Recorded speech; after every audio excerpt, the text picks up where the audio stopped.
PhD allowance एसएनी revise कयो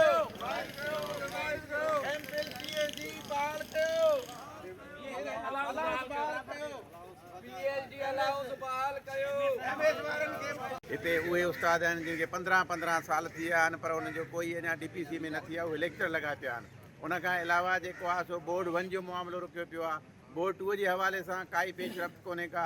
college जे अंदरि एसएनी जेको आहे रिवाइज़ कोन थी आहे। कॉलेज जे अंदरि न चौकीदार आहे न पटेवालो आहे। इन क़िस्म जूं हर क़िस्म जूं ज़रूरतूं असां वटि जेको आहे सो मौजूदु आहिनि त उनखे हल कयो वञे।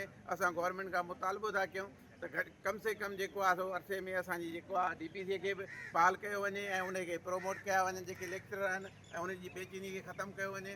बोर्ड 1 ऐं बोर्ड 2 उनखां अलावा जेके मसइला आहिनि कॉलेज जा उहे हल कया वञनि त उस्तादनि जे अंदरि या प्रोफेसरनि जे अंदरि जेका बेचैनी आहे उहा ख़तमु थी असांजो हुकूमत खां इहो मुतालबो आहे त जेके बि कॉलेज जे टीचर्स ऐं प्रोफेसर जा मुतालबा जाइज़ मुतालबा आहिनि उहो जल्द खां जल्द जेको आहे सो मंज़ूर कया वञे। SPLA जिंदाबाद SPLA जिंदाबाद।